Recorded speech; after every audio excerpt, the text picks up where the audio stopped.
આણંદ જિલ્લાના ઓડ શહેરમાં પ્રજાપિતા બ્રહ્માકુમારી ઈશ્વરી વિશ્વવિદ્યાલય ઓડ સેન્ટર દ્વારા આયોજિત પવિત્ર શ્રાદ્ધ પક્ષમાં પિતૃ ઋણ માંગથી મુક્તિ મળે છે તો સૌ આત્મશુદ્ધિ માટે સાચા રહસ્યને જાણવા અને પરમાત્મા તથા પૂર્વજોના આશીર્વાદ મેળવવાતા 26 સપ્ટેમ્બર 24ને ગુરુવારના દિવસે ઓડમાં આશીર્વાદ વાડીમાં કાર્યક્રમ રાખેલ. બ્રહ્માકુમારી નીતાબેને શ્રાદ્ધ પર્વ વિશે પ્રવચન કર્યું. સમગ્ર કાર્યક્રમનું સંચાલન ઓડ સેન્ટરના બ્રહ્માકુમારી રૂપલબેનના માર્ગદર્શન હેઠળ ઓડના બાબાના બાળકો દ્વારા કરવામાં આવ્યું હતું. આપના શાસ્ત્રોમાં શ્રાદ્ધની વ્યાખ્યા કરી છે કે પિતૃઓ માટે આપણે જે કંઈ કાર્ય શ્રદ્ધાથી કરીએ એ જ શ્રાદ્ધ. શ્રાદ્ધમાં શ્રદ્ધા હોવી જરૂરી છે. મનુષ્ય માત્ર ઉપર મુખ્ય 3 પ્રકારના ઋણ હોય છે: દેવ ઋણ, આચાર્ય ઋણ અને પિતૃ ઋણ.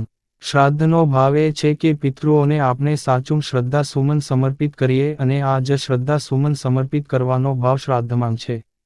શ્રાદ્ધની જે પરંપરા છે એ સૃષ્ટિના આરંભમાં બ્રહ્માજી એ શરૂ કરી હતી. શ્રાદ્ધ પક્ષમાં કાગવાસ નાંખવામાં આવે છે તેનું પણ ખાસ મહત્વ છે. આપના પુરાણોની દ્રષ્ટિએ જોઈએ તો કાગડાનું આયુષ્ય આશરે 200 વર્ષનું છે. એટલે કાગડાએ આપના પૂર્વજોને જોયાં છે એમ માનવામાં આવે છે. તેથી વાસ નાંખવાનો મહિમા છે. જ્યારે શ્રાદ્ધ પક્ષ ચાલતો હોય તો ઘરમાં ક્લેશ કંકાસ કરવો નહીં.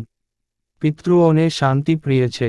શ્રદ્ધાયુક્ત થઈ પિતૃ તર્પણ કરી આપણે પિતૃઓના આશીર્વાદ મેળવી આપના જીવનને કૃતાર્થ કરીએ. Reporter Dilipbhai S Patel, Od, Anand GPK news. જ્યારે એમનો ડ્રેસ બદલાઈ ગયો, જ્યારે એમનું એડ્રેસ બદલાઈ ગયું, ત્યારે એ જ્યાં છે ત્યાં સુખી રહે, સંપન્ન રહે અને આપણા સૌથી ખુશ રહે એવો કાર્ય વ્યવહાર કરવો, એવા સંસ્કારોને મારા જીવનમાં ચરિતાર્થ કરવા